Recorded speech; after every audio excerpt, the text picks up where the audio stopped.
Welcome to the Stoic Tide. Most people don't realize the moment their mind starts to break. It doesn't happen during some massive failure or tragic collapse. It happens on a random Tuesday when you tell yourself, what's the point? It's the quiet surrender to doubt, the subtle acceptance of mediocrity.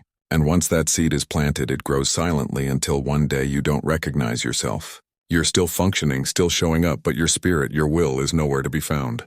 The Stoics warned us, it's not death that a man should fear, but never beginning to truly live. And to truly live, you need a mind that doesn't fold under pressure. You need an attitude that doesn't depend on the weather of your life to feel steady inside. You need inner control, not because the world is fair, but because it rarely is. And if you can master that, if you can stand when everything in you wants to sit, you'll unlock a kind of power no one can take from you. This is not about motivation. It's about mental strength. Quiet, resilient, immovable. That's what we're building here together. If that's a path you're ready to walk, consider subscribing. Not just to follow this channel, but to commit to a way of thinking that makes you unshakable. There's a strange heaviness some people carry every single day, but it's not from what they think. It's not the job, the debt, or the stress. It's the quiet weight of all the moments they gave up on themselves without even realizing it. The decision they postponed because it felt uncomfortable. The promise they made to themselves and silently broke. The boundaries they allowed others to cross without resistance. And over time, all of it builds into something invisible but suffocating, like an anchor tied to the mind. You don't always feel the pull, but you feel its consequences. Fatigue without action, emptiness after achievement, and a quiet dread that follows you even in peace. It's subtle, almost gentle. But that's what makes it dangerous. No one wakes up one day completely defeated. It happens gradually, not through collapse, but through quiet surrender. And the saddest part is that most people have no idea it's even happening. They keep moving forward, dragging that weight through their days, wondering why joy feels distant and focus feels impossible. The anchor never announces itself. It hides in self-betrayal that felt too small to matter. One skipped workout, one avoided conversation, one moment of silence when you should have stood up for yourself. That's how it starts. Not with a bang, but with permission. Permission to settle. Permission to lie to yourself just a little. The Stoics warned us that habits once formed shape our character more than our thoughts. Marcus Aurelius wrote, "You have power over your mind, not outside events. Realize this and you will find strength." But what happens when you don't exercise that power? When you let outside events slowly write your inner script, you stop choosing your life and you begin reacting to it. The worst part about this internal erosion is that it's quiet, and anything quiet is easy to rationalize. You tell yourself you're just tired, that it's just a phase, that everyone feels this way sometimes, and maybe they do, but not everyone stays there, because some people eventually wake up. They realize they've been carrying something they never needed to carry. Not their past, not their guilt, but their refusal to confront it. That refusal is the real weight. And it becomes so familiar that people stop questioning it. They call it their personality or their limits, when in truth it's just layers of unaddressed moments stacked one on top of the other. There's a difference between rest and resignation. Rest is what you do when you've worked hard. Resignation is what happens when you've lost belief in your ability to change. And it doesn't come from failure. It comes from avoidance, from putting off the hard truths in favor of temporary comforts. But no comfort is truly comfortable if it costs you clarity. And when your mind is clouded, your life starts to drift. You don't even know where you're going anymore. You're just moving for the sake of movement, hoping something will feel right again. But nothing does, because the thing that needs fixing isn't outside. It's you. Not in the sense that something is wrong with you, but in the sense that something powerful inside you has been neglected.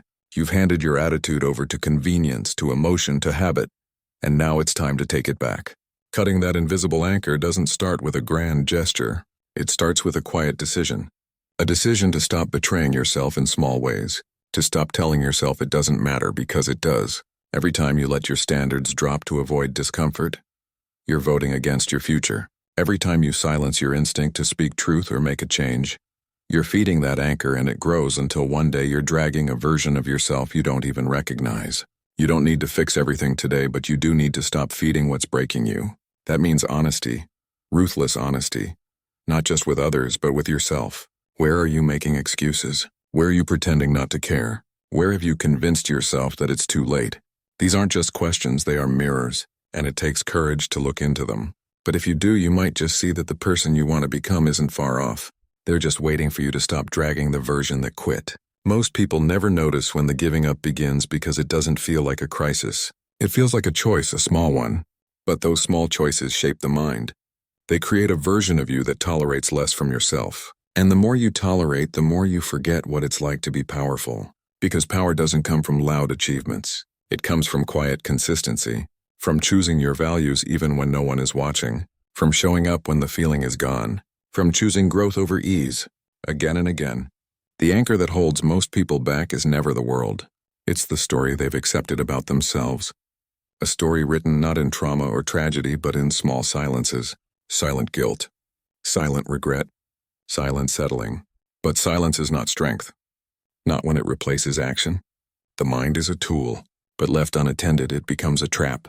And if you don't take control of it, it will take control of you. It will guide you to comfortable decisions, safe choices, shallow thinking, and slowly you'll trade depth for distraction. That's the cost of a weak mental attitude. Not failure, but the slow, painful erosion of meaning. You wake up one day and realize nothing feels real anymore. You go through motions, smile when needed, perform when required, but the light's gone out. That's what happens when you carry the anchor long enough. It doesn't just slow you down, it dulls you. And the scariest part, you get used to it. You get used to living with less than you deserve, less peace, less clarity, less courage until the memory of your potential becomes a stranger. But it's never too late to remember who you were before you started dragging that weight. It's never too late to draw a line and say no more. Because the mind can be trained, the story can be rewritten, the anchor can be cut. But only if you're willing to stop pretending it isn't there. Only if you're willing to stand still, look inward, and say, this ends with me. That moment is the first real sign of power. Not when you appear strong, but when you decide to become strong again. Most people are fighting the wrong battles. They spend their energy trying to fix their job, their partner, their bank account, their past. But the true battlefield is not out there. It's not in the chaos around them. It's in the chaos within. And until you recognize that, you'll keep treating symptoms while the sickness grows. You weren't broken by the rejection. You were broken by what you told yourself it meant. It wasn't the loss that crushed you. It was the story that followed. I'm not enough. This always happens to me. Nothing ever works. The world didn't destroy you. Your interpretation did. And that's the enemy that most people never see. The one whispering in their own voice, inside their own mind, pretending to be truth when it's just fear in disguise. The Stoics warned us about this long ago. They knew the real threat was not the pain we face, but the lens through which we see that pain. Epictetus said, "Men are disturbed not by things, but by the views which they take of them." It's your view, your filter, that determines whether a moment becomes your downfall or your transformation. But most people don't know they're looking through a filter. They think their perception is the truth, and that's where they get trapped because you can't change what you won't question. You can't fix the lens if you think it's a window. That's why some people collapse under pressure, while others rise from it. It's not about strength. It's about how they choose to see. The one who falls sees obstacles as personal attacks. The one who rises sees them as invitations to grow. And the difference is not luck or fate or even talent. It's attitude. That internal posture you take when things don't go your way. That tiny moment when something hurts and you decide consciously or not what that hurt will mean. Most people don't choose in that moment. They react, and their reaction becomes a habit. Over time, they stop seeing the world for what it is and start seeing it only through their past pain. That's when life starts to feel like a repeating loop. The same patterns, the same fears, the same results. Not because the world is against you, but because you've become loyal to the version of yourself that was shaped by hurt. You've internalized your wounds as identity. And that's what the enemy within does. It convinces you to carry the voice of your pain into every room you enter. So even when things are good, even when people love you, even when you have a chance to grow, you sabotage it. Not because you want to suffer, but because suffering has become familiar. And in a strange way, familiarity feels safer than change. But the truth is, the enemy within is not unbeatable. In fact, it weakens the moment you recognize it for what it is. A set of automatic interpretations you've been rehearsing for years. And if it was learned, it can be unlearned.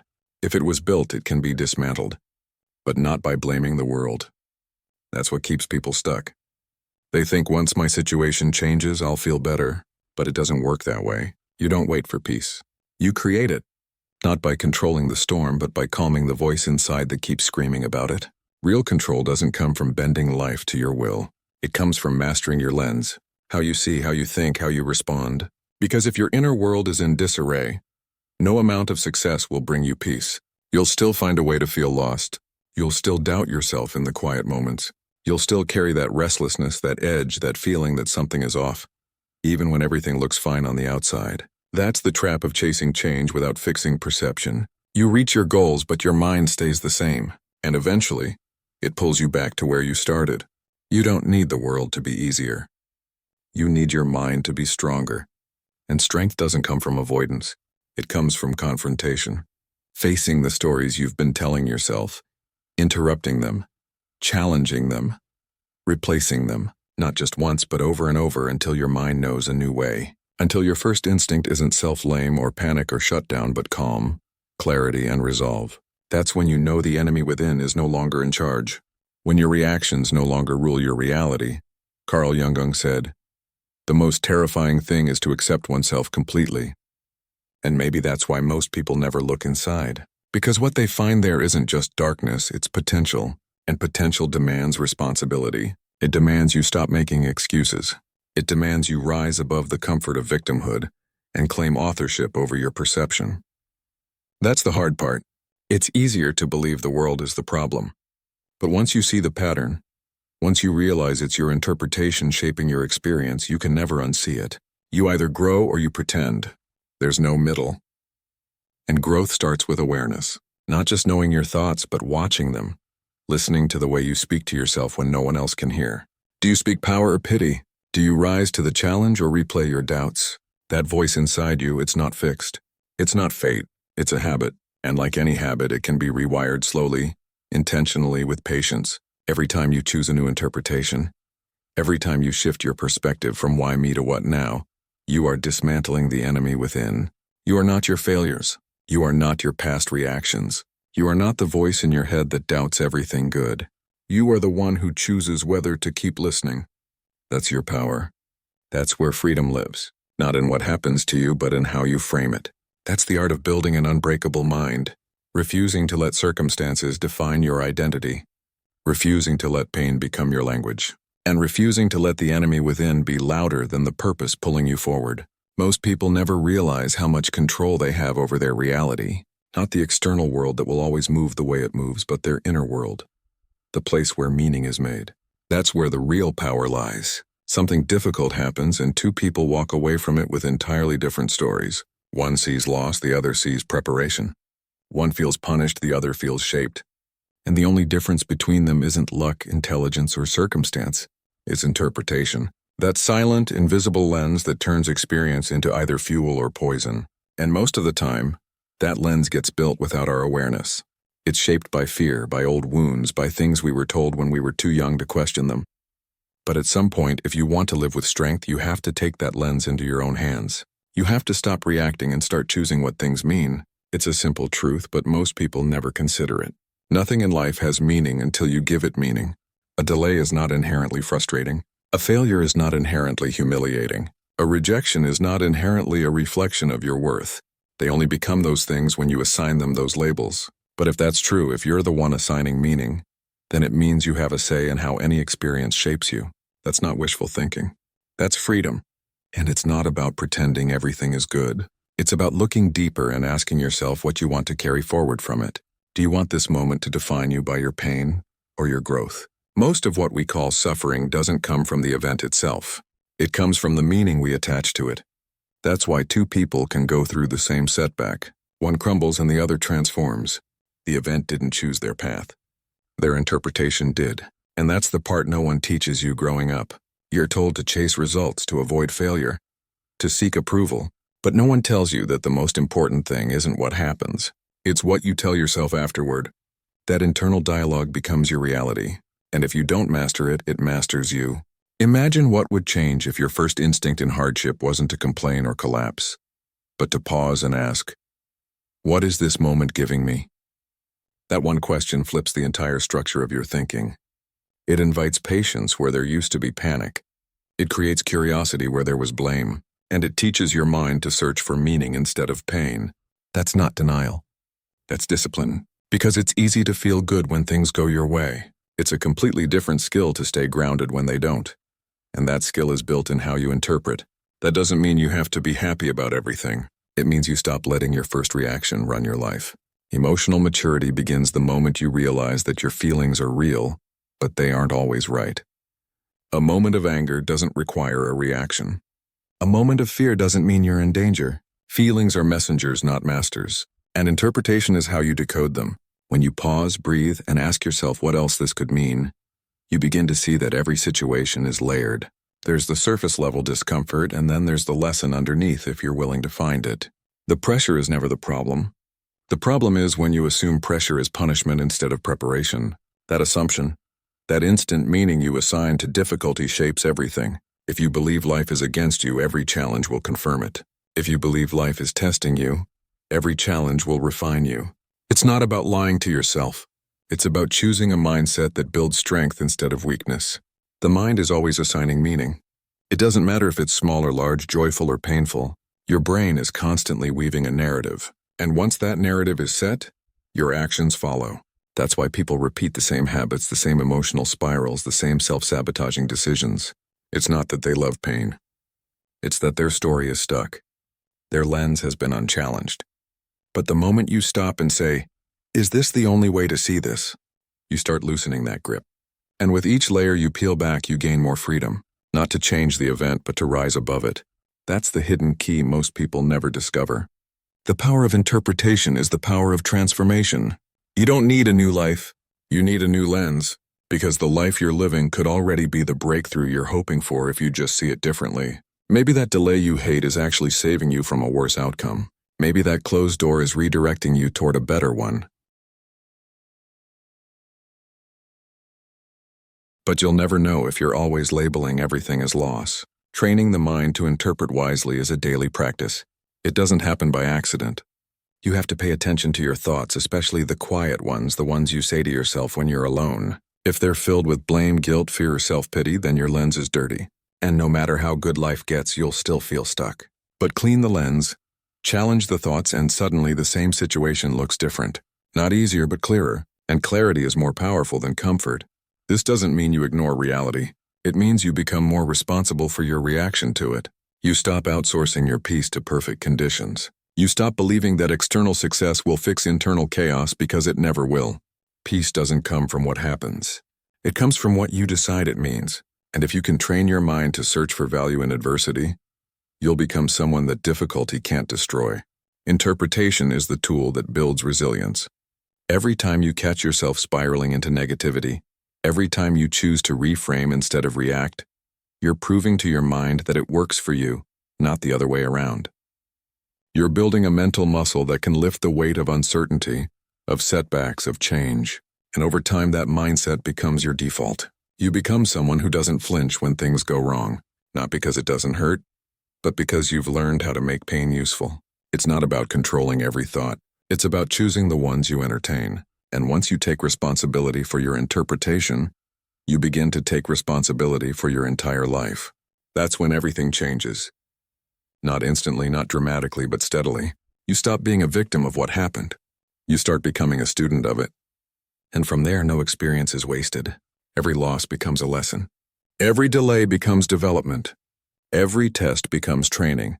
And slowly you become the kind of person who can't be shaken by ordinary storms.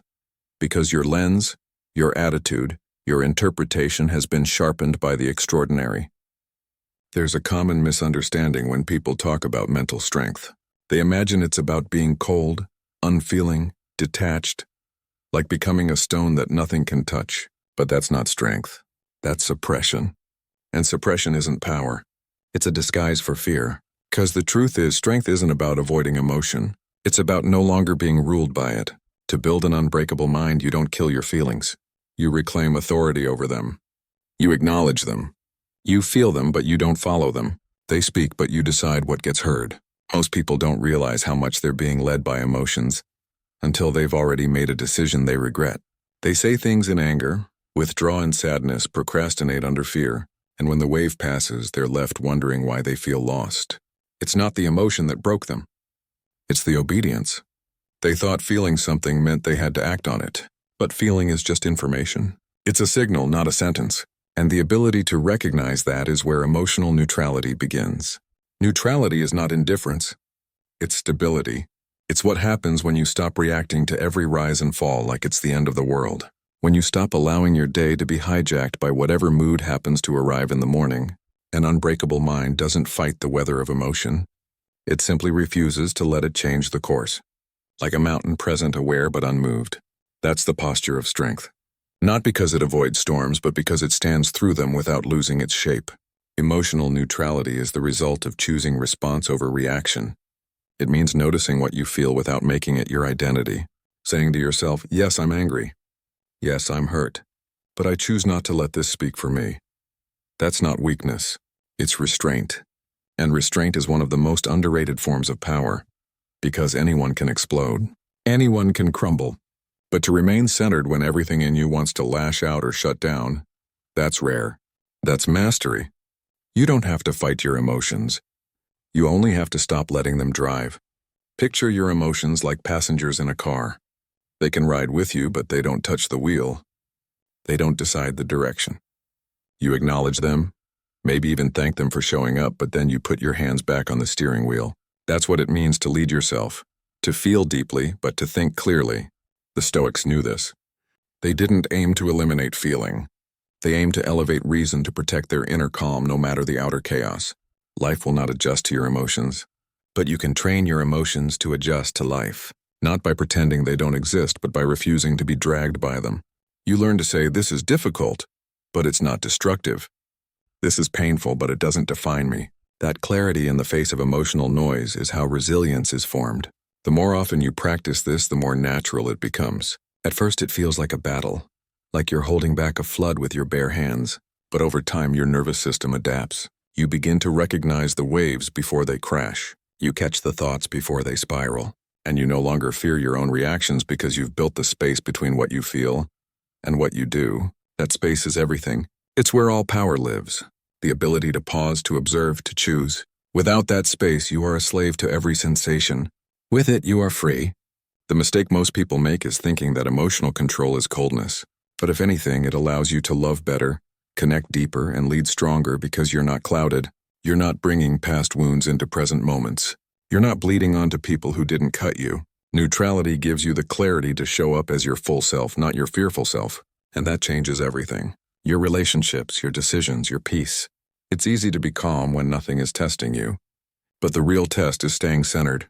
When life isn't cooperating, when the deal falls through, when the person disappoints you, when the plan collapses, that's when neutrality is proven, not in theory, but in practice. You get to decide, will I be pulled by emotion or anchored by principle? The latter is what makes you solid, and the more you choose it, the more your default response becomes calm. Even when chaos is loud, there will always be moments that shake you. Loss, betrayal, unexpected turns. You're not made of steel. You're human, and humanity is not weakness. It's the condition through which strength is built. You don't rise by ignoring your humanity. You rise by organizing it. You take the fear and point it toward action. You take the grief and let it deepen your empathy. You take the anger and channel it into discipline. That's what neutrality gives you. Not a lack of feeling, but the ability to aim your feelings where they do the most good. Carl Jung once said, "Even a happy life cannot be without a measure of darkness." The word happy would lose its meaning if it were not balanced by sadness. That balance is what neutrality respects. You're not chasing only light. You're accepting the full spectrum while choosing not to be thrown off course by any single part of it. That's why you don't crumble when the sadness comes. You don't explode when the anger hits. You let it pass through without poisoning your direction. Eventually, this becomes less about self-control and more about self-rest. You trust yourself to stay steady, to think before you speak, to breathe before you decide. And that trust becomes confidence, not loud, not arrogant, but quiet and unshakable. The kind that doesn't need to prove itself because it already knows where it stands. So no, an unbreakable mind doesn't mean you feel nothing. It means you feel everything, but you choose what you follow. You lead even when it's uncomfortable, especially when it's uncomfortable. That's what separates strength from noise, depth from impulse, power from performance. And the longer you walk that path, the less you react like a leaf in the wind. And the more you stand like a mountain, still grounded, unmoved, no matter what storms come. Most people live in a constant state of reaction. They wake up already on edge, bracing for the next crisis, the next inconvenience, the next disappointment. Their peace is entirely conditional. tied to how the day unfolds, how others behave, how closely reality matches their expectations. And when those expectations are shattered, as they often are, they spiral. But it's not because life is uniquely difficult. It's because their inner world is too fragile to withstand the weight of outer chaos. The truth is, you cannot control the world. It will shift, bend, collapse, and rebuild in ways you never anticipated. But your mind, your perspective, your response, your attitude, that is the only territory you truly own. And most never realize how much power lives there simply because they've never trained it. To live well, you don't need perfect conditions. You need a prepared mind, not rigid, not hardened but steady like water that adapts but never loses its depth. That kind of mind doesn't wish the world would be easier. It becomes stronger, more precise, less dependent on comfort because comfort is a poor teacher. It teaches you to expect softness, to expect predictability. But the world doesn't reward those who expect. It rewards those who adapt. And to adapt, you need structure within. You need a foundation that doesn't crack every time the ground shifts beneath you. You don't need fewer problems. You need better skills. You need a mind that has been through enough inner work that chaos outside no longer feels like a threat, but a reminder. It's time to return to what you've built. Stability isn't about standing still. It's about standing firm. When your values are intact, when your vision is clear, when your self-respect doesn't depend on how others treat you, you move through the world differently. You don't chase validation. You don't beg for peace. You don't crumble when things get uncomfortable. You anchor yourself, not in a moment, not in a mood, but in the habits you've chosen, the beliefs you've refined, the standards you refuse to drop. That's what discipline creates. Not restriction, but clarity. It sharpens your responses. It shapes your posture. It keeps your mind sealed like a vault, untouched by every gust of noise that blows through the day. That doesn't mean you don't feel. It means you don't get swept because your center is strong. Not because life gave it to you, but because you carved it from the parts of you that used to be weak. That carving is not comfortable. It takes awareness, commitment, and discomfort. But it's the discomfort that reveals where your work is, where you still panic, where you still seek control outside because you haven't claimed it inside. And that's the work most avoid. They would rather manage every possible outcome than learn how to manage themselves. But when you stop fearing the storm, you stop needing to control the sky. You walk into the chaos not as a victim, but as someone who knows their power doesn't come from prediction. It comes from preparation. Inner stability comes from making your mind a place you can live in. Most people's minds are chaotic, not because they are broken, but because they are cluttered, filled with unchecked fears, borrowed beliefs, and unexamined thoughts that repeat like background noise. And when outer chaos hits, that noise becomes unbearable. But when you clean the internal space, when you declutter, simplify, clarify, you realize that peace isn't something you chase. It's something you uncover by removing what never belonged. That's why stillness isn't found in isolation.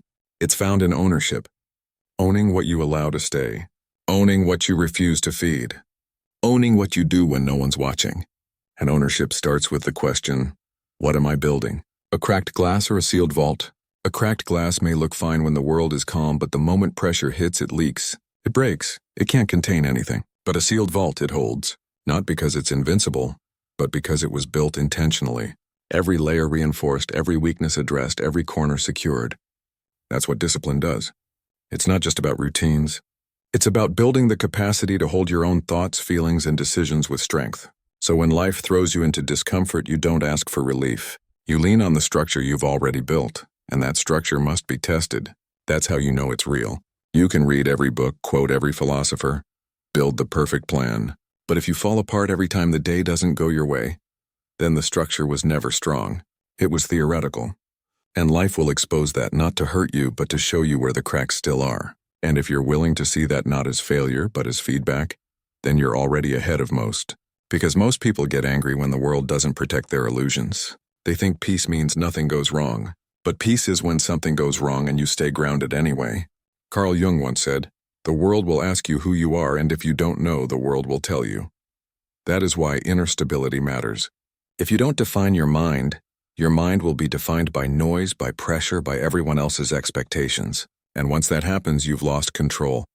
Not just of your emotions, but of your direction. You begin chasing things you don't want, accepting things you don't deserve, saying yes when you mean no because you're no longer leading your life. You're managing reactions. But there is another way. You can slow down, observe yourself, Build the kind of internal structure that doesn't require the world to behave. You can create rituals that center you, beliefs that guide you, and boundaries that protect your energy. You can make your peace non-negotiable, not because it always feels good, but because it's rooted in who you've decided to be. That's what unshakable looks like. Not perfect, not always calm, but anchored, disciplined, directed. And the more you choose this, the less you need from the outside. You stop relying on praise to feel worthy. You stop needing agreement to feel confident. You stop panicking when things don't go according to plan because your strength isn't in the plan. It's in your preparation. You've already decided how to move through chaos. Not with fear, but with clarity. Not with control, but with composure. That is what makes the difference between someone who survives and someone who leads. One is at the mercy of the winds. The other is guided by their own compass, not because they knew what was coming, but because they prepared their mind for whatever comes. And when that's your default, you don't just face life. You master it one storm at a time. People talk about resilience like it's a personality trait, like some people are born with it and others aren't. But that's not true. Resilience isn't gifted. It's practiced. It's not a switch you flip in a crisis. It's a muscle you build in the quiet, ordinary moments of life when nobody's watching. It's forged in those uncomfortable decisions you make when comfort would be easier. When you get out of bed even though everything inside you is begging to stay down. When you tell the truth, even though it might cost you something. When you keep your standards intact even though the world keeps tempting you to drop them. That's resilience. And it doesn't feel heroic when you're building it. It feels small, repetitive, almost invisible. But over time, those quiet repetitions form something unshakable inside you. Most people want to be strong when it matters, but few are willing to do the work when it doesn't. They wait for the storm to hit before they start training their minds. But by then it's too late. You don't learn to swim in the middle of the flood. You prepare before it arrives. Resilience works the same way. It's not a burst of bravery. It's a ritual of returning to your principles over and over, even when you don't feel like it, especially when you don't feel like it. That's the moment where real strength begins. When your emotions beg you to quit, to hide, to retaliate, and instead you choose to stay the course. Choosing the hard thing isn't dramatic. Sometimes it's as simple as not saying the thing you know will hurt someone. Sometimes it's biting your tongue, walking away, or doing the work you promised yourself you'd do long after the excitement is gone. It's writing when you're uninspired. It's staying disciplined when you're unnoticed. It's sticking to your process when results are nowhere in sight. This isn't glamorous, but that's the point. Resilience is quiet. It's not a loud declaration. It's a steady presence, a silent agreement you make with yourself. I will not fold. Over time, this repetition forms your character. Not because you never fall, but because you always get back up in the same direction. Resilience doesn't make you untouchable. It makes you returnable. You return to your vision, your values, your integrity again and again. That's what builds momentum. Not motivation, not intensity, but ritual. You decide what kind of person you want to be, and then you rehearse it day in, day out until it becomes your nature. Not perfect, but dependable, not flashy, but real. This practice isn't easy because it asks you to act from principle rather than impulse, to choose patience over anger, discipline over convenience, honor over short-term gain. That kind of decision isn't rewarded immediately. Often no one sees it. No one claps for it. And that's where most give up because they're still chasing recognition instead of identity. But the Stoics taught us that your character is your fate, and character is not built in emotion. It's built in repetition, in the pattern of your decisions. One day you'll face a moment that tests everything you believe in. You won't see it coming. There won't be time to prepare. And in that moment, you will act on whatever rituals you've been building all along. If you've trained yourself to react out of fear or frustration, that's what will show up. But if you've practiced stillness, clarity, and principle, then even in pressure you'll hold your ground. That's why the practice matters. It's not about being ready for one big moment. It's about becoming someone who's always ready, because your foundation isn't built on emotion but on deliberate choice. Aristotle once said, "We are what we repeatedly do." Excellence, then, is not an act but a habit. The same is true for resilience. It's not something you summon.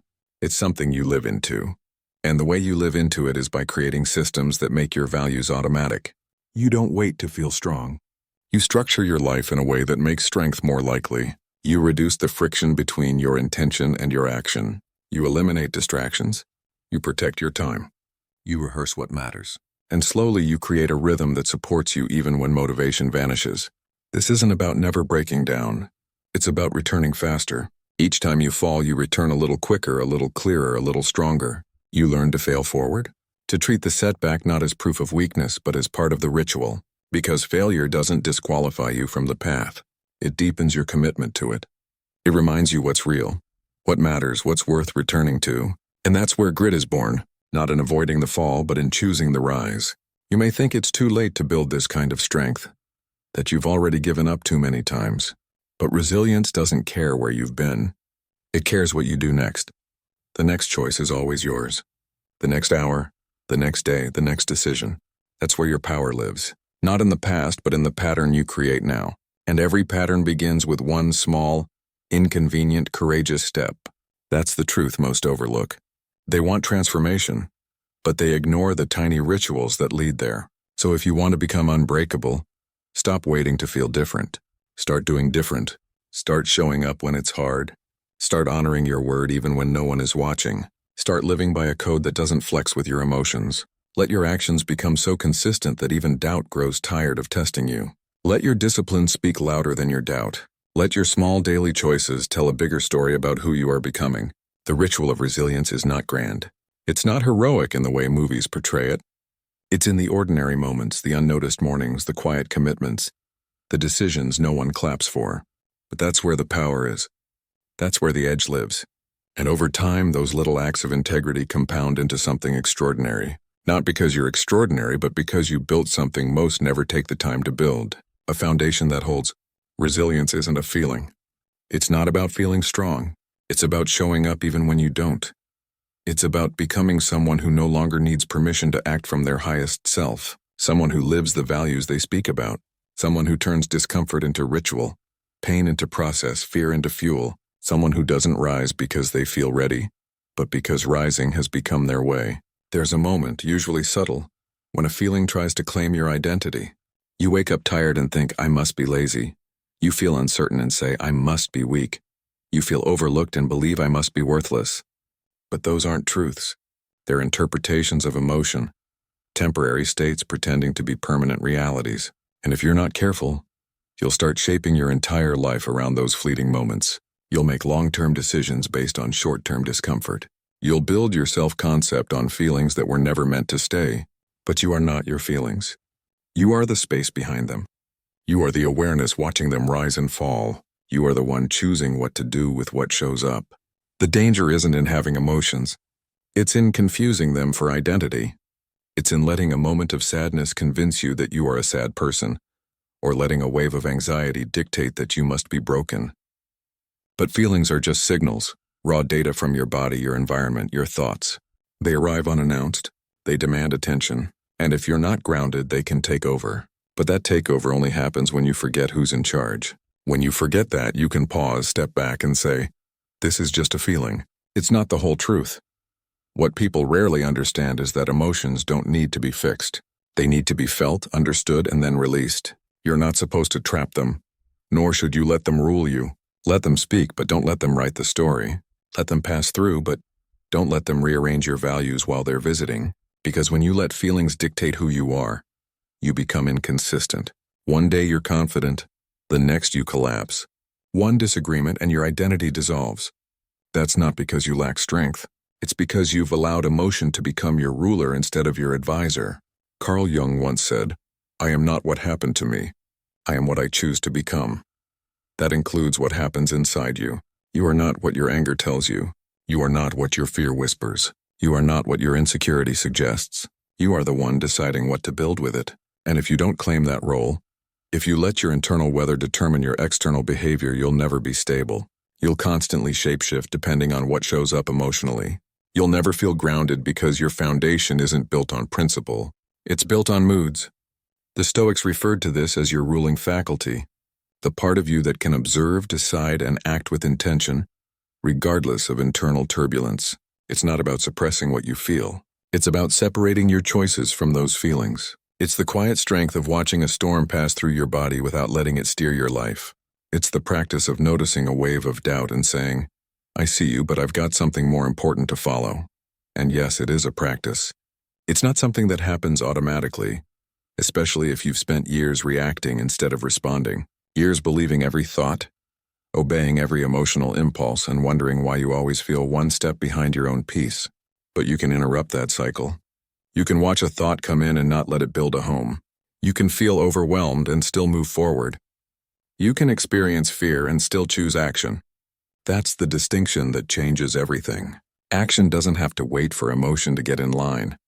Once you learn to sit with feelings without fusing with them, you start building emotional endurance.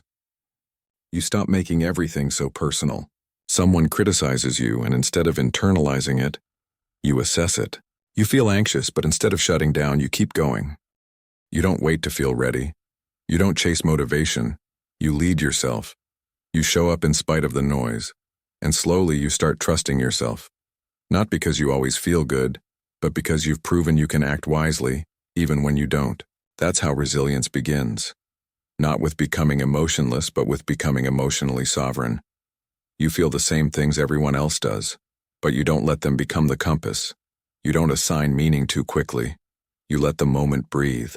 You give yourself room to ask, is this feeling telling me the truth or just echoing an old story I haven't let go of? That pause, just that one breath of space, can stop you from becoming something you were never meant to carry. And with that awareness comes freedom. You're no longer at the mercy of your inner states. You can wake up tired and still be focused. You can feel rejected and still know your worth. You can be uncertain and still move with purpose because you've separated what you feel from what you choose. And that separation is everything. That's what builds identity. Not the emotions you experience, but the values you return to when those emotions show up. The world will try to tell you who you are based on how you act in your worst moments. But you know better. You know that a bad day doesn't erase a strong foundation, that a single failure doesn't erase your progress, that a wave of anger doesn't undo your character because you're not here to be perfect. You're here to be consistent, grounded, aware, and that requires owning your role as the one who chooses, not the one who obeys whatever feeling knocks the loudest. Eventually, you realize that emotional maturity isn't about how often you feel good. It's about what you do when you don't. It's about how you carry your values through discomfort, how you speak with honesty even when your pride is bruised, how you stay silent when your ego wants revenge, how you move with grace when your heart wants to break everything in sight.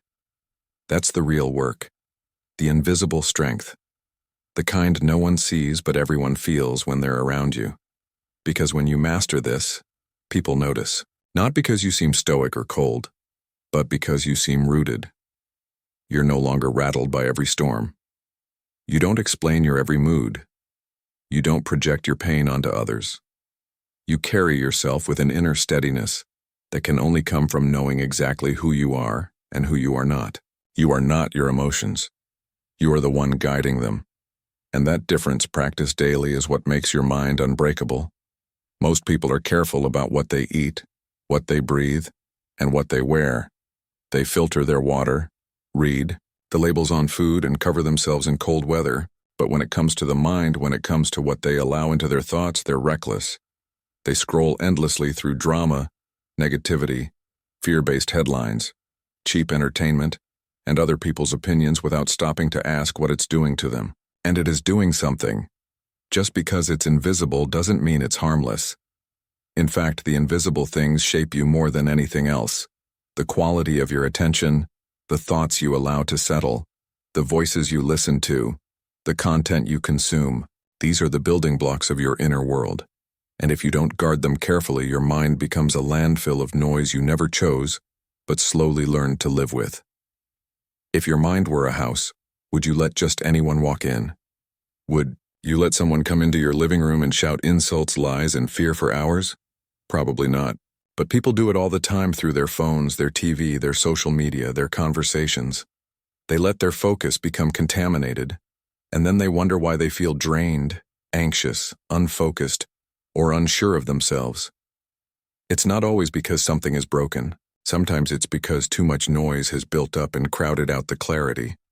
The mind doesn't function well when it's overstimulated. It doesn't make sharp decisions when it's bloated with gossip and reaction. It can't lead you to peace if all you feed it is noise and distraction. What you consume is not neutral. It either builds you or it breaks you.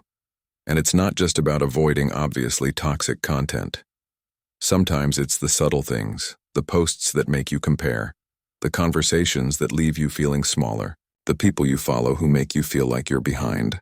These inputs seem harmless, but they plant seeds. Seeds of doubt, fear, insecurity, and passivity. And the mind, just like soil, doesn't care what you plant. It will grow whatever you water deliberately or unconsciously. That's why guarding your input is not about restriction. It's about alignment. It's about asking, does this serve the person I'm trying to become? A strong mental attitude doesn't just come from discipline in action. It comes from discipline in attention. If your attention is constantly being hijacked, so is your energy. And when your energy is scattered, your will becomes weak. You become easier to influence, easier to irritate, easier to defeat. That's what happens when you give away your mental space to everything and everyone. You become reactive, not reflective, loud inside but unclear, busy but not productive, present but not grounded. This is why the Stoics emphasized focus. They knew that if you don't choose what to think about, someone else will. Epictetus once said, "The key is to keep company only with people who uplift you, whose presence calls forth your best." That principle applies not just to people, but to every form of influence. What you read, watch, hear, and engage with, all of it shapes your mental posture. And if you want to protect your peace, your discipline, your clarity, you need to be ruthless with your attention. Not paranoid, not closed, but intentional. You create a mental environment that reflects the life you want to live.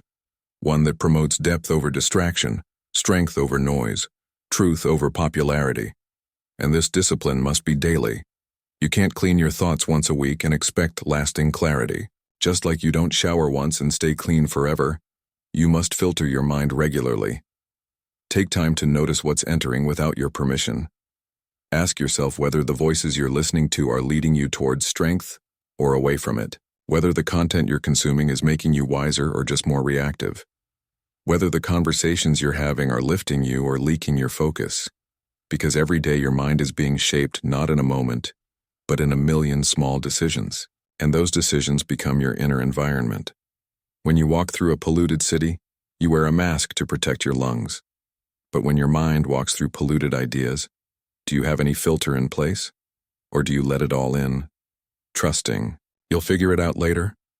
That's the difference between those who cultivate clarity and those who live in confusion. One builds intentional guardrails, the other hopes for the best. But hope is not a strategy when it comes to your mind. If you want power, you need precision. If you want clarity, you need boundaries. This doesn't mean you live in a bubble. It means you build the strength to process your world without becoming poisoned by it. You learn how to stay informed without being consumed, how to listen without absorbing, how to observe without reacting. That skill, mental filtration, is one of the highest forms of discipline. It's what separates those who are easily swayed from those who are grounded. It's what allows you to move through the world without losing yourself in it. Because at the end of the day, an unguarded mind is an unstable one. It might look fine on the surface, but it's constantly shifting under pressure. And that instability shows up in your decisions, your confidence, your energy, your focus. If you're serious about becoming mentally unbreakable, this is where it starts. Not with willpower in big moments, but with quiet decisions about what you let in, what you feed yourself when no one is watching, what kind of mental diet you live on. Just like your body changes based on what you eat, your mind changes based on what you consume. And if you want to be sharp, clear, focused, and strong, then you must treat your input like it matters, because it does. It's not about perfection. It's about awareness, about catching yourself before the mind spirals and gently asking, is this helping? Most people never ask that question. They let the scroll continue, let the drama repeat, let the gossip echo, and then wonder why they feel stuck. But stuck is often not a condition. It's a side effect of polluted input. Clean the input and the path often clears on its own. Remove the distractions and suddenly the next step becomes obvious. The mind is not weak, it's just overwhelmed. Remove the noise and what's left is power. So choose carefully, guard wisely, and remember your mind is the gateway to everything. What enters your mind eventually enters your life. What you allow in shapes what you believe, and what you believe shapes who you become. Make sure the path you're on is one you chose, not one you drifted into. And that begins with one simple practice. Pay attention to what you give your attention to, because that more than anything will determine the strength of your mind. Most people wake up and think about how they look. They wash their face, brush their teeth, change their clothes. They move through physical routines with care and intention, because appearance matters, cleanliness matters, presentation matters. But rarely do they stop to ask, what condition is my mind in today? The same person who wouldn't leave the house in stained clothes will walk into the world with stained thoughts, clinging to resentment, replaying conversations that happened years ago, obsessing over imaginary fears or doubts that were never even theirs to begin with, and they call that normal.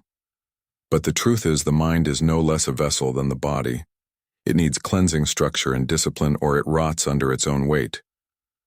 Thought discipline isn't about controlling every single thing that enters your mind. That's impossible. Thoughts are constant. They rise, fall, and shift in ways we can't always predict. But what you can control is what you allow to stay. That's the difference. You don't have to believe every thought just because it arrived. You don't have to follow every emotion just because it showed up loudly. The disciplined mind knows how to pause. It knows how to observe a thought without merging with it, to hear it, examine it, and decide, does this serve me, or is this just noise disguised as truth? The problem is, most people never learn to question their thoughts. They assume that what they think must be real, must be accurate, must be who they are. But the mind isn't a mirror. It's a storyteller. And sometimes it tells you stories based on old pain, old fear, or old conditioning. If you never update the narrative, you'll keep living under scripts that don't reflect who you are now. That's why thought hygiene is essential. Not once a week, not once a month, daily. You clean your thoughts like you clean your room. Not because you're broken, but because clarity gets buried under clutter. And just like clutter piles up without effort, so do negative thoughts. If you don't challenge them, they multiply. One doubt becomes 5. One harsh opinion becomes a worldview. One disappointment becomes your new identity. That's how thought spirals begin. Not with something massive, but with one small idea that went unchallenged for too long. You didn't catch it, so it grew. And by the time you noticed, it had already wrapped itself around your decisions, your confidence, your relationships. That's why awareness isn't optional. It's survival. You need to be able to look at your thinking and say, wait, where did this come from? Is this even mine? Cole Jong once said, until you make the unconscious conscious, it will direct your life, and you will call it fate. That's what undisciplined thinking does. It runs your life without your permission. It whispers just enough to shift your choices, and then it disappears, leaving you to wonder why you keep ending up in the same place. And it's not that your life is cursed, it's that your thoughts are unchecked. But when you take them seriously, when you treat them like the architects of your reality, you start building something entirely different. You stop letting doubt run your plans. You stop letting fear pick your relationships. You stop letting old wounds edit your present voice. But thought discipline isn't just about cleaning out the bad. It's about actively installing the good. You don't just subtract, you replace. You feed your mind thoughts that build strength, clarity, courage. You give it structure, direction. You don't wait for inspiration. You train mental repetition, because repetition rewires belief. It doesn't matter if you don't fully believe the new thoughts yet. Say them anyway. Feed them anyway. Think them again and again until your brain starts believing them more than the old scripts. This isn't delusion. It's design. You're choosing who you want to be, and you're building that identity thought by thought. It takes work. It takes presence. It takes catching yourself in the middle of a spiral and saying, no, I don't go down that road anymore. It takes noticing that your internal dialogue sounds like your worst critic, and deciding to replace it with something wiser, something calmer, something true. And that practice done every day is how you become mentally untouchable. Not because negativity stops showing up, but because it no longer finds a home. The undisciplined mind is a sponge. It absorbs everything, reacts to everything, and then wonders why it's tired. The disciplined mind is a filter. It decides what stays and what leaves. It doesn't deny reality. It chooses how to engage with it. It doesn't pretend everything is fine. It just doesn't let pain become identity.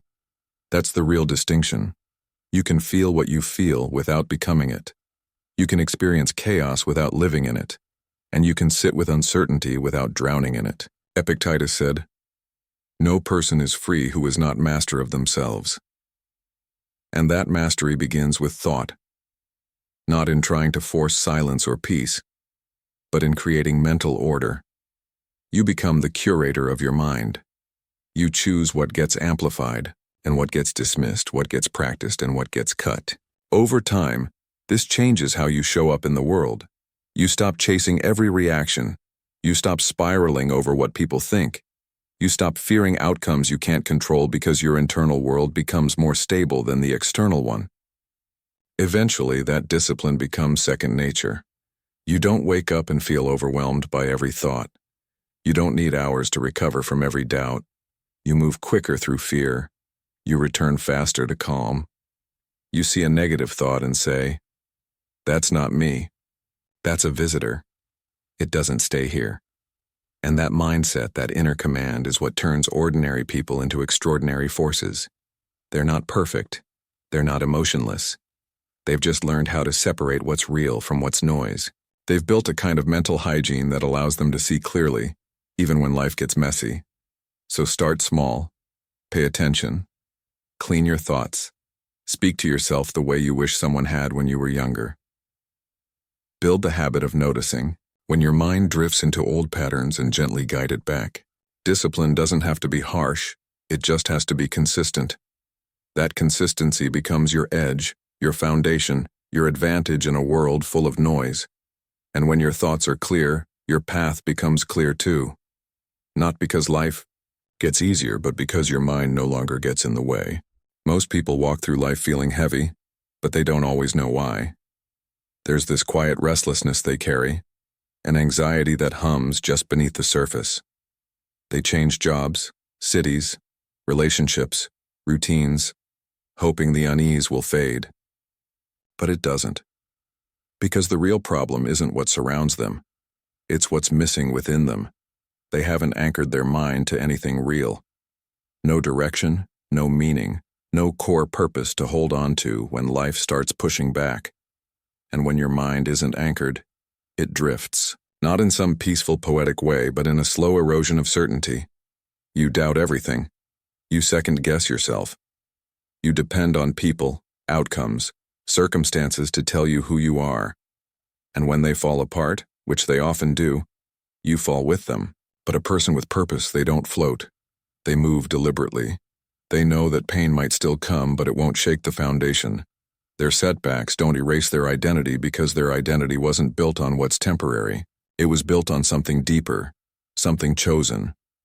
That's what purpose gives you. Not just motivation, but protection. It protects your energy from being wasted on things that don't matter. It protects your attention from being hijacked by distractions. It protects your heart from being handed to people who don't value it. When you know what you're here for, you stop entertaining everything else. And no, your purpose doesn't have to be some grand vision the world claps for. It doesn't have to be understood by others or validated by society. Sometimes it's quiet, personal, inward, but it's still powerful because it gives your life a shape, a reason to endure, a direction to move toward even when it hurts. Especially when it hurts. That's when it matters most. Without it, every small disappointment feels massive. Every delay feels like failure. Every loss feels like the end. But when you're rooted in purpose, even devastation feels like preparation. You start asking, what is this moment building in me? Instead of, why is this happening to me? That shift changes everything because purpose rewrites how you interpret adversity. Suddenly, rejection becomes redirection. Failure becomes refinement. Pain becomes proof that you're on a path that matters. You stop seeing obstacles as punishments and start seeing them as necessary resistance. The kind that forges strength. The kind that reveals what you truly care about. You begin to understand that the flame inside you doesn't go out because of darkness. It goes out when you forget what it's burning for. Carl Jung said, "The least of things with a meaning is worth more in life than the greatest of things without it." And that's the trap many people fall into. They chase what looks good, Status, image, applause, but deep down it feels hollow because no amount of external success can replace the internal need for meaning. That's why some of the most seemingly accomplished people still feel like something's missing. It's not a lack of success, it's a lack of connection. They're climbing ladders that don't lean against anything real, and eventually that collapse catches up with them. But purpose changes that. It turns your efforts into something cohesive, something coherent. You're no longer just doing things to stay busy. You're building something you believe in, even if no one else sees it yet. You become more resilient, not because life gets easier, but because your actions are aligned with something true. You don't need everything to make sense right away. You trust the process because the path itself is meaningful.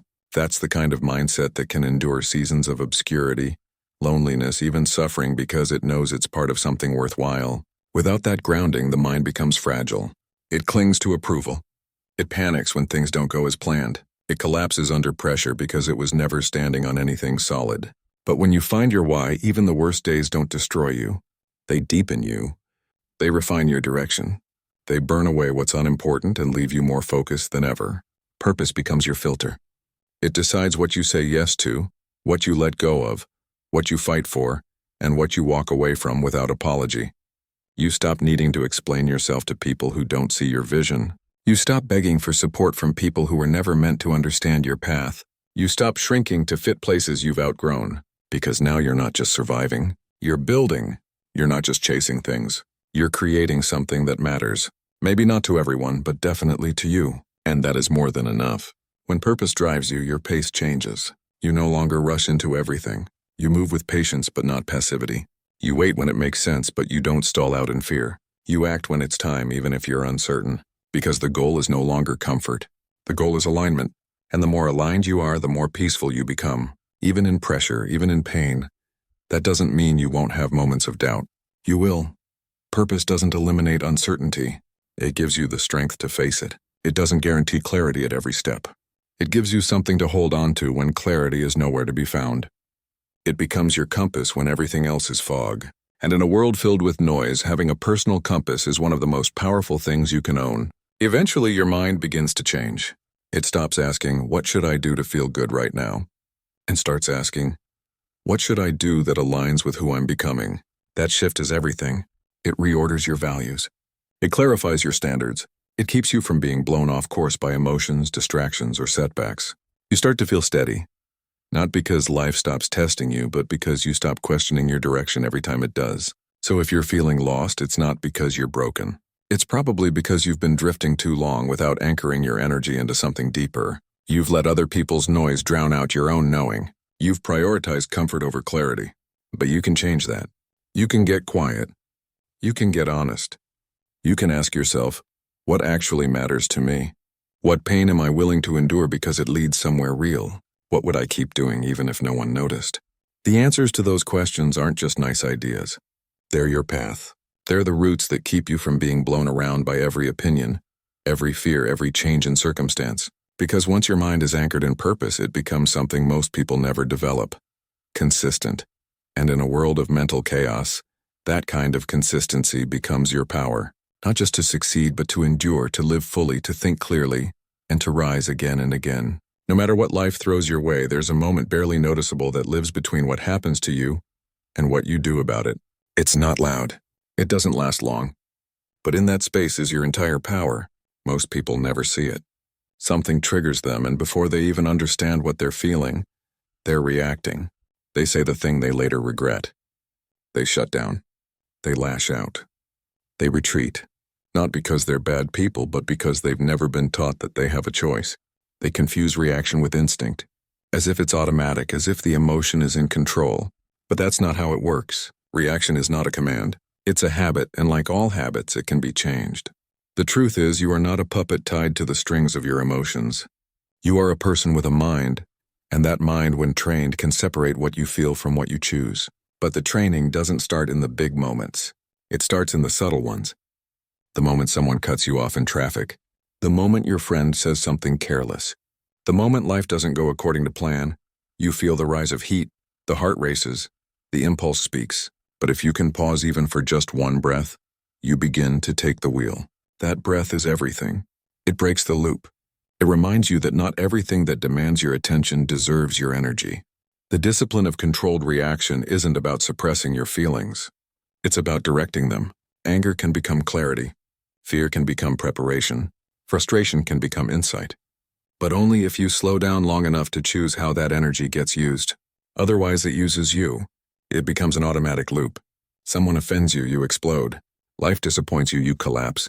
Challenge appears, and you either run or freeze. And over time, this loop becomes your personality, not because that's who you are, but because that's what you've rehearsed. Controlled reaction is a habit of awareness. It's asking yourself, what am I feeling? Instead of blindly acting from that feeling, and that question alone creates space. That space is your leverage. You don't need hours of meditation. You need one clear second of recognition.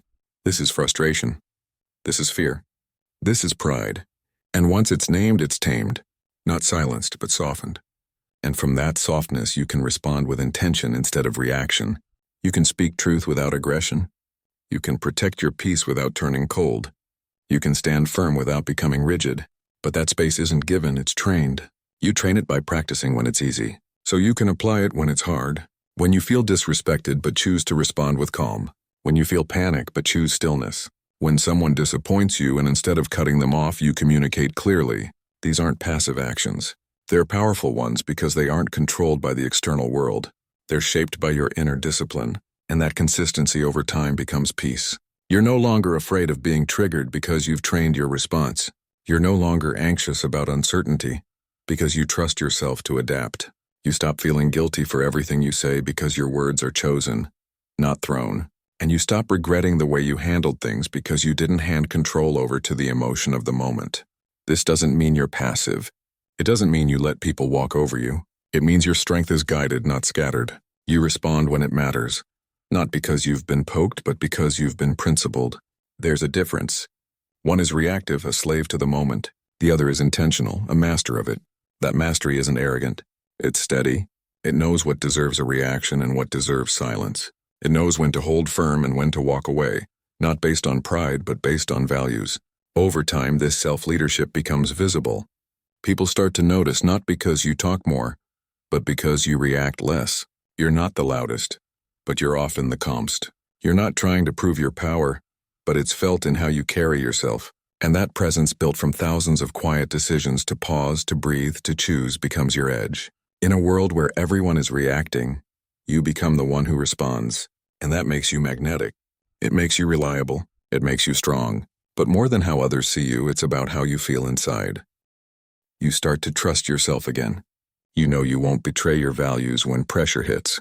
You know you won't say something you don't mean just because your pride was bruised. You know that even when the emotion is intense, your actions will still be aligned. That kind of trust is rare. It's the kind that creates peace not just around you but within you. Because you're no longer scared of what you might do in a difficult moment.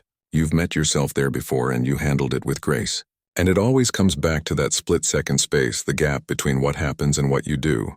In that space lives the difference between chaos and clarity, between regret and growth, between being tossed around by life and walking through it with quiet confidence.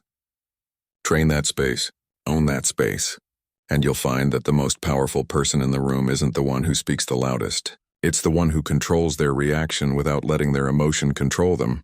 Pain is part of the contract. If you're alive, you're going to bleed. Physically, emotionally, mentally. There's no life without friction. And yet pain alone isn't what breaks people. What breaks them is the meaning they give to it. The interpretation, the inner narrative that says, this shouldn't be happening to me. That one thought turns challenge into suffering. But pain on its own is just information, a signal, a teacher. And when you begin to reframe it, not as punishment but as process, you stop fighting it and start learning from it. There's a massive difference between experiencing pain and becoming a victim to it. The moment you ask, why me? You've already surrendered to powerlessness. You've stepped out of the driver's seat and handed control over to chaos. But the moment you ask, what is this teaching me? You step back into agency. You become the student, not the casualty. That's where growth starts. Not when life is easy, but when you decide to turn difficulty into direction. You can't always choose the pain, but you can always choose the posture. That's the core of an unbreakable mind. It doesn't seek a painless path. It builds a mindset strong enough to walk the painful one without falling apart. It doesn't expect life to cooperate. It trains itself to respond with clarity no matter what life throws. And that begins with reframing, not denying the pain, not sugarcoating it, but transforming its purpose. Instead of asking for ease, it asked for understanding. Instead of escaping discomfort, it studies it. Because on the other side of pain, there's always information. Pain sharpens awareness. It reveals weaknesses. It exposes illusions, and if you pay attention, it reshapes you. Sometimes quietly, sometimes violently, but always thoroughly. Carl Jung once said, "There is no coming to consciousness without pain." He wasn't being dramatic. He was being accurate. Growth is disruptive. It doesn't happen in comfort. It happens when your old ways of thinking no longer work. When the version of you that once survived can't carry you forward anymore. That's why life puts weight on you. It's not to destroy you. It's to reveal whether you've built the inner frame to hold what's coming. And if you haven't, the pain becomes your architect. It forces a redesign. It strips away your illusions, your excuses, your soft spots. That's what hardship does. It breaks what's weak, not to punish, but to rebuild stronger. But rebuilding doesn't happen automatically. It requires attention. Intention. You have to sit with your pain long enough to hear what it's trying to tell you. Not distract from it. Not numb it. Not pretend it doesn't matter. But study it like a message, because every painful moment carries a lesson wrapped in discomfort. And if you ignore the discomfort, you miss the lesson. That's how people repeat the same heartbreak, the same mistakes, the same cycles, because they ran from pain instead of listening to it. But when you listen, really listen, pain becomes a map. It shows you where your boundaries need to be stronger, where your mindset needs to evolve, where your expectations need to mature. And that shift from avoidance to awareness is everything. Suddenly you stop dreading hardship. You start preparing for it. You start welcoming it as the exact material needed to strengthen the foundation. You realize your peace doesn't come from the absence of pain. It comes from the presence of purpose within the pain. You don't get tougher by wishing for soft days. You get tougher by reframing hard days. That doesn't mean you celebrate every hardship. It means you extract meaning from it so that it doesn't go to waste. You use it. You recycle it into wisdom, discipline, perspective. That's why emotional resilience isn't a trait you're born with. It's a skill you practice. You practice it by facing what hurts and saying, "This will not be meaningless even if you didn't deserve it. Even if it wasn't your fault, even if it came suddenly, you can still choose to build something from it." That's not delusion. That's sovereignty. It's what separates those who get stuck in their pain from those who transform through it. The ones who get stuck believe that pain is something done to them. The ones who grow know that pain is something given to them to shape, to mold, to convert. And it's not about toxic positivity. It's not about pretending everything is okay when it's not. It's about being grounded in the truth that you are not what happened to you. You are what you do with what happened to you. That distinction is the line between a fragile mind and a powerful one. A fragile mind asks for comfort at all costs. A powerful mind asks for clarity even if it comes with discomfort, because clarity builds character. Comfort builds dependency. And in the long run, dependency is what truly breaks a person, not the pain itself. Every moment of pain holds two doors, one to bitterness, the other to wisdom. And you walk through one based not on the intensity of the pain, but on how you interpret it. So take the pain and ask better questions. Not how do I get rid of this, but what is this here to build in me? That question alone changes your emotional posture. It replaces victimhood with curiosity. And from curiosity, you regain control not over the pain itself, but over the story you tell around it. You begin to see setbacks as chapters, not conclusions. You stop defining your identity by what went wrong. You start seeing failure not as proof that you're broken, but as proof that you're evolving. Because no one evolves in still water. The mind is like a muscle. It's forged in friction, in tension, and resistance. And pain, when understood, is simply life adding weight to the bar. It doesn't care if you're ready. It cares if you'll rise. So don't waste your pain. Use it to illuminate the path. Use it to reinforce your foundation. Use it to remind yourself that peace is not the absence of difficulty. It's the presence of direction inside it. When you train yourself to think this way, pain doesn't control you. It educates you. It no longer derails your momentum. It deepens your mission. And little by little, you become the kind of person who doesn't crumble at the first sign of discomfort. You become the one who turns every storm into a study, and every scar into a story of strength. You can talk about who you want to be. You can write it in a journal. You can even post about it, but none of it matters unless your actions align with your words. Identity isn't built in thought alone. It's built in behavior. Small, consistent behaviors repeated when things are hard, not when they're easy. The truth is, you don't become resilient by thinking resilient thoughts. You become resilient by doing resilient things, especially when you don't feel like it. That's the part most people miss. They wait to feel motivated before they act. They wait to feel confident before they speak. But if you only act when it feels good, you're not building identity. You're building dependence. That's why pressure matters. That's where the real version of you is revealed. Not when things are calm. Not when everything's lined up, but when you're tired, distracted, hurt, and you still show up. You still focus. You still follow through. You still stand tall. That is how identity forms. It doesn't come from a single defining moment. It comes from 1,000 unseen choices repeated in silence when no one's watching. That's why repetition under pressure is the real sculptor of self, because it takes what you say and tests whether it holds when the storm hits.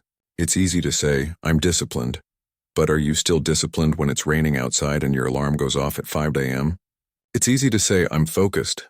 But what do you do when your phone buzzes, your mind wanders, and there's no one there to keep you on track but you? Most people believe identity is discovered like it's hidden somewhere deep inside, waiting to be unlocked. But it's not. Identity is constructed. It's forged moment by moment, shaped by what you choose to repeat. Not once, but again and again, especially when it's inconvenient. That's why the little things matter so much. It's not just about grand gestures or major life changes. It's about micro decisions. Do you finish what you start? Do you stick to your word? Do you do what you said you would even when no one would notice if you didn't? That's where integrity lives. That's where character is shaped. And over time, those small acts of follow-through become the foundation of who you are, not just in your own mind, but in the eyes of others. Carl Jung once said, "You are what you do, not what you say you'll do." That distinction is sharp but essential because your actions don't lie. They reflect your priorities, your discipline, your inner architecture. If you say you value growth but avoid anything uncomfortable, your actions will eventually expose the truth. If you say you want peace but you constantly chase chaos, your behavior will always tell the real story. That's why you have to align your actions with your intentions and not just when it's easy. And here's the beautiful part. The more you act in alignment, the more stable your identity becomes. Doubt fades. Confusion clears. You no longer need to convince yourself who you are. You just know because you've lived it. You've proven it. You've walked through fire and stayed the course. That kind of certainty can't be bought, borrowed, or faked. It's earned one difficult choice at a time, and it makes you unshakable. Not because life stops testing you, but because you've trained yourself to pass the test every single day. It's important to understand that resilience isn't a fixed trait. It's not something you either have or don't, it's a skill. And like any skill, it's built through repetition. That's why you don't need to be born tough. You become tough by doing the hard thing again and again until it becomes part of you. Not something you reach for in emergencies, but something you carry quietly in everything you do. You walk differently when you know you've earned your strength. But that strength has to be maintained. It's not a one-time effort. Just like physical strength fades without training, mental strength fades without discipline. You have to keep showing up. Keep pushing, keep choosing the harder path. Not because you enjoy the struggle, but because you know what it's shaping in you. It's easy to let things slide once you've made some progress. To tell yourself, I've done enough. But identity isn't about what you did. It's about what you do consistently, relentlessly. This is why comfort is so dangerous. It convinces you that you can pause your discipline and still keep your edge. But the truth is, every skipped rep, every broken promise, every compromise, it chips away at the foundation you've built. That's why you need to be ruthless with yourself in the smallest decisions. Not harsh, just honest. Hold the line even when no one else would blame you for letting go. Because that's how self-respect grows. Not from ease, but from self-enforced standards. At some point, people will try to label you. They'll say, you've changed. Or, this isn't who you used to be, and they'll be right.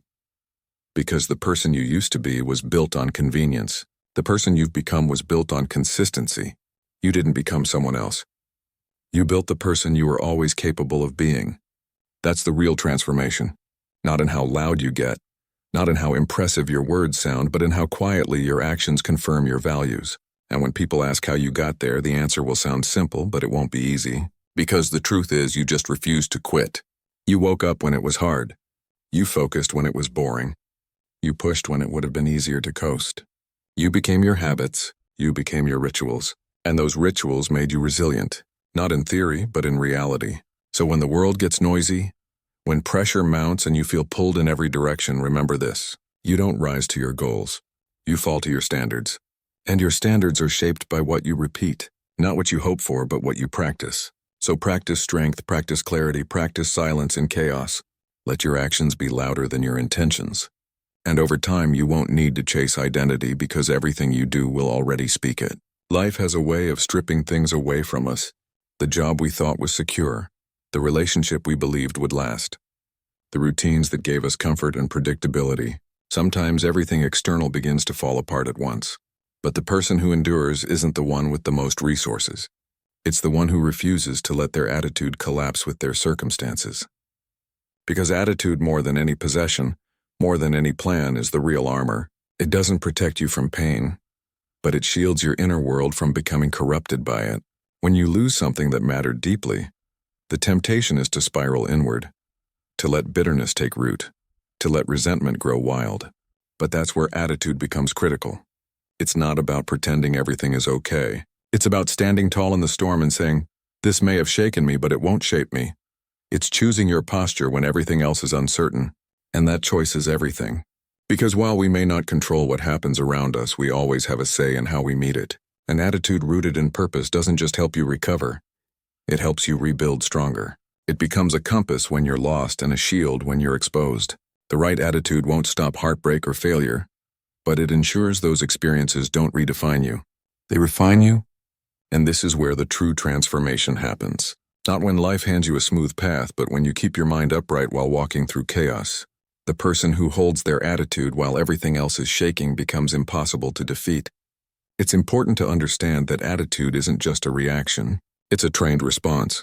It's cultivated through repeated inner choices. Every time you hold your integrity when shortcuts tempt you, every time you speak the truth when it would have been easier to lie, every time you stay calm while others rage, these moments are not small.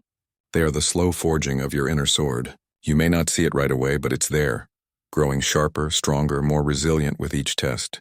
Seneca once wrote, "A gem cannot be polished without friction, nor a man perfected without trials." That friction you feel, the pressure, the discomfort, the unexpected loss, it isn't meaningless. It's shaping you. The way you carry yourself through it matters more than what's lost because it's your attitude that tells the world what you're made of. And more importantly, it tells you who you are, not just in theory but in practice. People often confuse optimism with attitude. But optimism is fragile. It relies on conditions. It's easy to be hopeful when things are going well. True attitude, on the other hand, is forged in adversity. It's not based on expectation. It's rooted in principle. And principle doesn't waver when the environment changes. That's why your attitude becomes your armor. It's not flashy. It doesn't need applause. It just is consistent, quiet, powerful. You'll notice the most grounded people don't panic when things go wrong, not because they enjoy suffering, but because they've built something inside that the world can't touch.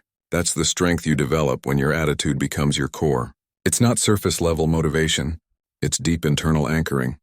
So even if your plans fall apart, your principles remain. Even if people leave, your dignity stays. Even if the outcome is uncertain, your direction is unwavering. And the truth is, people will try to challenge it. Some will misunderstand your silence as weakness. Others will mistake your composure for coldness. But attitude doesn't seek validation. It doesn't shout. It doesn't argue. It simply persists. When you lead with it, you begin to attract experiences and people that reflect that same strength. And you also begin to lose the things that were never meant to stay. The distractions, the noise, the shallow attachments that collapse under pressure. Your attitude becomes the invisible line you draw. It tells life, you can take things from me, but you can't take me from me. That's the core of self-respect. It's not about being untouchable. It's about being unshakable, and that's not something you're born with. It's something you build through choice, through repetition, through showing up on hard days and refusing to let pain redefine your purpose. Over time, you'll notice something interesting. The external storms won't feel so threatening, not because life gets easier, but because you get sturdier. You stop bracing for impact and instead start walking with intention. You stop flinching at setbacks and instead start learning from them. You stop fighting for control and instead take control of the one thing that truly matters, your own mind. There's a quiet kind of power in someone who keeps their head when others lose theirs. A calmness that feels like command. That's what attitude does. It gives you presence, not the kind you force, but the kind you carry. You don't have to speak loudly. You don't have to convince anyone. Your energy does the speaking. Your silence becomes a language. And that language says, I've been through the fire, and I didn't come out burned. I came out sharpened. So if you've lost something lately, a relationship, a job, a plan, don't obsess over the loss. Ask instead, did I keep my attitude? Because if you did, you've lost nothing permanent. You've lost an external form, but you've kept your internal structure. And that structure is what will rebuild everything you need better than before. You are not the chaos around you. You are the composure you choose within it. And that choice is always yours. No matter how loud the world gets every single day, without even realizing it, you're casting a vote for the kind of person you are becoming, not with your words, but with your actions. Every moment you get up when it would be easier to quit. Every time you hold your ground instead of seeking comfort. These moments might seem small, insignificant even, but they're not. They're building something. You are living proof not of what life has handed you, but of how you've chosen to meet it. You can't fake this. The world eventually sees what you're made of. And more importantly, so do you. There's a difference between enduring and proving. Enduring is passive. It's what we do when we're just trying to survive the day. But proving is intentional. It's what we do when we decide, even in the face of exhaustion or doubt, that we will not settle for anything less than growth. There are two paths inside you, the part that wants to retreat and the part that wants to rise. And every decision you make feeds one or the other. The proof of who you are becoming is not found in your imagination. It's found in the repetition of your response to resistance. Most people think they're fragile because they've never trained their mind to be anything else. They avoid pressure, not realizing that pressure is exactly where power is forged. You don't become unbreakable by avoiding what scares you. You become unbreakable by walking toward it, by learning, adjusting, falling forward, and rising sharper. When you choose challenge over comfort, you're not proving your toughness, you're proving your potential. And the more you do it, the more you begin to realize you were never fragile. You were just unfamiliar with your own depth. Carl Jung once said, I am not what happened to me. I am what I choose to become. That choice is the great equalizer. Not everyone starts with the same resources or background or support, but every single person has the power to choose how they respond. And that choice becomes your legacy. Not the one you write at the end of your life, but the one you build day by day in silence, in moments no one sees. In efforts that are often thankless, but never meaningless. You're not here just to cope. You're here to conquer. That doesn't mean winning every battle. It doesn't mean never falling. It means refusing to let your mind become the enemy. It means not giving your energy to excuses even when they sound reasonable. It means deciding that your identity will not be shaped by fear, by comparison, or by past failures. Coping gets you through the moment. Conquering changes who you are. And sometimes the most powerful conquest is over your own lower impulses. The need for validation, the desire to be liked, the fear of being alone. When your mind belongs to you, nothing outside of you has leverage. That's the real shift. It's not about becoming cold or emotionless. It's about becoming disciplined in what you allow to influence you. The person who owns their thoughts owns their power. No one can manipulate them with guilt. No one can distract them with noise. No one can disturb their peace without permission. That kind of clarity doesn't come from theory. It comes from choosing over and over again to live in alignment with what strengthens you. And here's something most people overlook.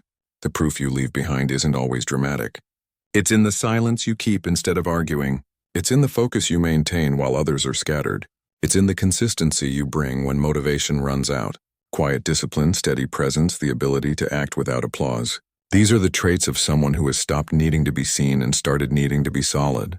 And when you live that way, you become a lighthouse, not swayed by the waves, but guiding others through the storm by example. Your potential isn't some abstract idea waiting in the future. It's being revealed now in how you manage your mornings, how you speak to yourself when no one is listening, how you respond to disappointment. That's where the truth is. And that truth is always a reflection of what you're training. If you train your mind to collapse in difficulty, you'll keep repeating the cycle. But if you train your mind to seek the lesson, to rise with clarity, to hold the line, you become something different. You become someone unshakable. This world doesn't reward the loudest voice. It rewards the most aligned, the one who knows who they are and doesn't need a reaction to validate it. You don't have to declare your strength. Live it. Let your consistency do the talking. Let your presence speak volumes. There's something magnetic about a person who doesn't flinch when plans break, who doesn't beg for attention, who simply walks their path clean, focused, intentional. That is what makes you unforgettable. You're not trying to impress anyone. You're not trying to prove your worth to people who don't understand your mission. You're trying to prove to yourself that you are exactly who you said you would be, that when pressure came, you didn't fold, that when comfort called, you didn't pick up, that when the path narrowed, you didn't turn around. That's the kind of self-respect no one can give you and no one can take away. So ask yourself this: what are you proving today with your actions, with your thoughts, with your presence? Are you proving hesitation or are you proving hunger? Are you proving a story of limitation or a story of growth? That answer doesn't come from what you hope for. It comes from what you do again and again until the proof becomes impossible to ignore, until the mirror doesn't show you who you used to be, but who you chose to become. You are not waiting for permission. You are not waiting to be saved. You are not here to be shaped by the noise of the world. You are here to shape it through discipline, through integrity, through power carried quietly. Because at the end of the day, it's not the titles or the applause that define you. It's the invisible work, the part of you that shows up when it's hard and keeps showing up long after others have stopped. That is who you are. Not fragile, just untrained. But now you're training. Now you're rising. Now you're becoming the living proof that nothing and no one can touch a mind that finally belongs to itself. No one can take what you've earned in silence. No one can break what you've built through discipline. And the moment you decide to own your mind fully, fearlessly, the world shifts. Thank you for walking this path with us. If this message spoke to you, watch the next video on the screen. Your journey is far from over. And as always, thank you for being a part of the Stoic Tide.